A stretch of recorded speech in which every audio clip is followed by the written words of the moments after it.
This is Punch Drunk Philosophy.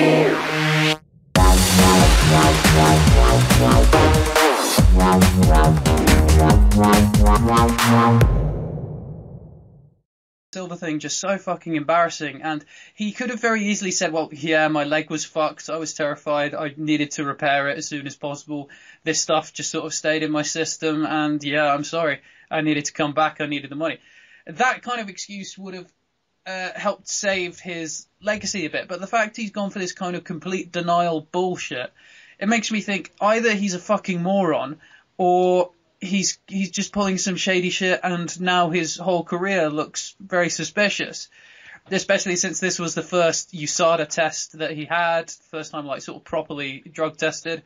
I don't know. It is very, very suspicious, and I don't like it, and I hope there is some redemption here for Michael Bisping. And I am going to pick Michael Bisping here, and I'm going to put money on him finishing Anderson Silva in the fourth round by TKO. Yes, I'm going to put kind of fairly big money on it now as well. Let me interject for a second. Are you okay? Okay, it's been we've made it clear. Max is definitely a big fan of Silva. I'm a fan of both. Are you a fan of either? Are you a fan of both of them, or one or the other? I'm sort of about the same. I'm sort of about the same kind of fan wise, I guess. I really like Anderson Silva. I mean, who couldn't? He had an amazing career. He was so exciting to watch. Bisping I've always kind of liked. Yeah, and obviously, I mean, I'm not like biased fan-wise. I'd say one way or the other. But okay. Yeah, I'm talking about stylistic. I mean, I was watching a load of fights today. I was picking Anderson Silva by second round TKO for a while leading up to this, simply because Bisping's susceptible to getting hit a couple of times, especially at the end of combinations. Anderson Silva's great at countering, and obviously Anderson Silva is fucking Anderson Silva. He can put guys out. But Anderson Silva hasn't won since 2012. Since that was over Stephan Bonnar. And Chael Sonnen, I think, has got a very debatable career, and he fucked up a bit. Yushin Okami, that was a very, very good win, but that was the summer of 2011. Look at the Nick Diaz fight. He didn't look that good. He didn't cope with pressure well. He didn't cope with speed well. And I think Bisping is much better as a pressure fighter and much faster than Nick Diaz. So will be landing a lot of shots. And Anderson Silva, when he was getting hit, he wasn't responding in the best ways. I also don't think he copes with psychological pressure very well. I mean, Nick Diaz was getting in his face, he was shit-talking him, and there was a lot of pressure in that fight, so I think Anderson caved to it.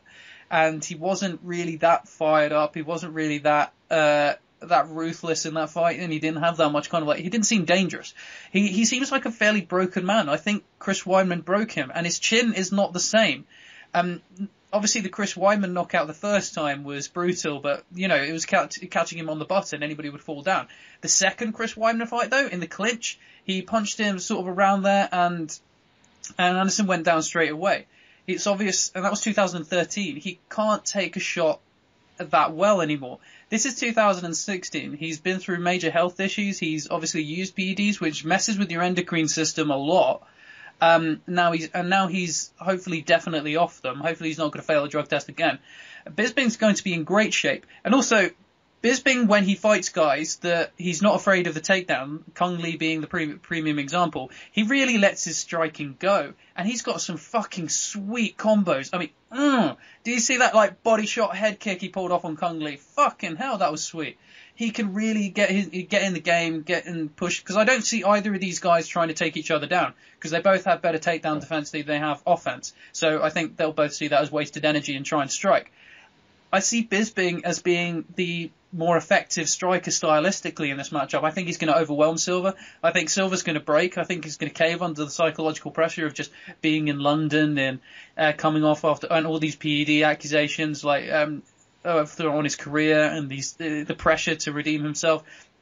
And he has so much money in terms of and stardom in Brazil, and he's got his family who want him to retire. So I think he's going to quit in this fight, and Bisping wants it so much more to validate his career. I'm not saying Bisping hasn't declined at all, because Bisping has noticeably declined. He's pulled out some fairly dodgy performances. But yeah, I see him pulling it out in this fight. I see him pulling out a masterful performance and finishing Anderson Silva round 4, by round 3, round 4 sort of thing. Max, what do you think of that analysis?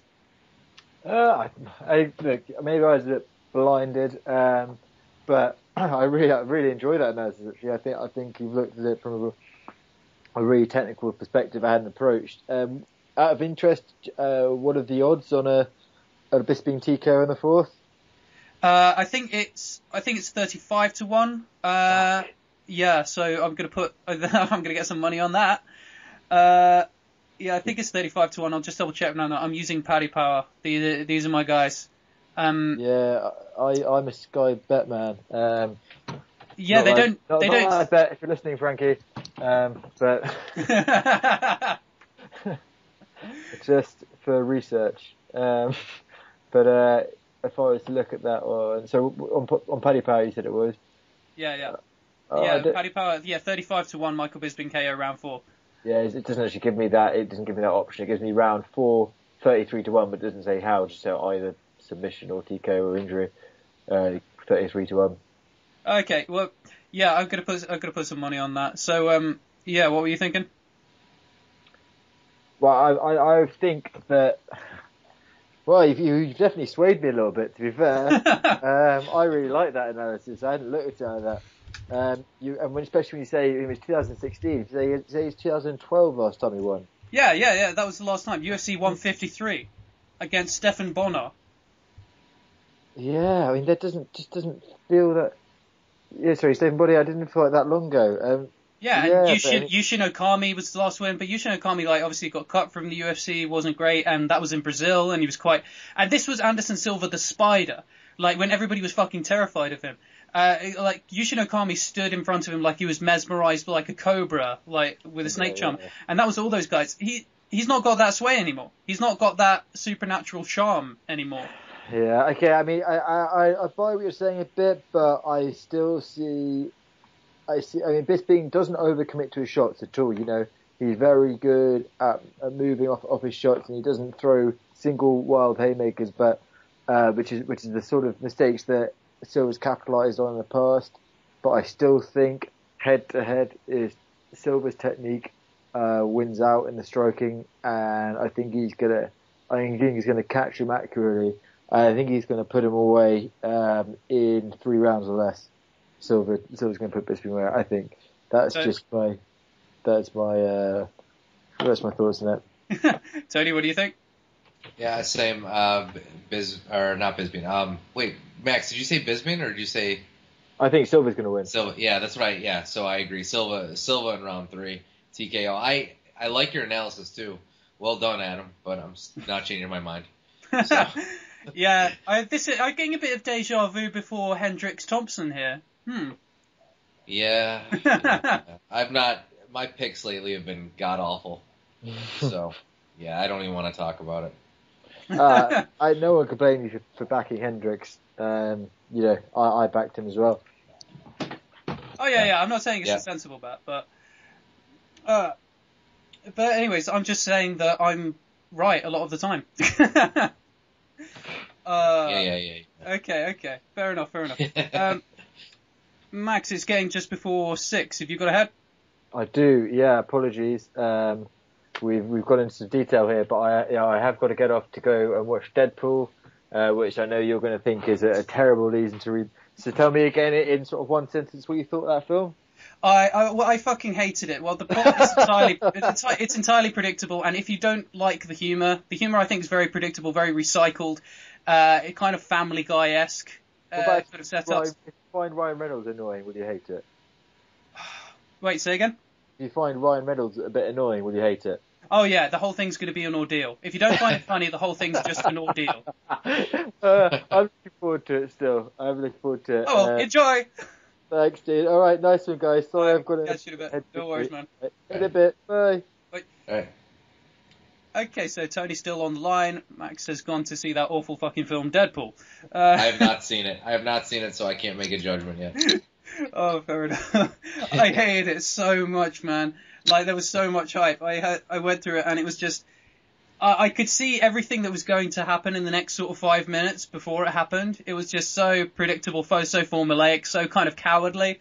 Right. It didn't push any buttons, didn't go for anything bold. They had made this whole business about it being R-rated, so it's hardcore, it's gritty, but it didn't go anywhere interesting at all.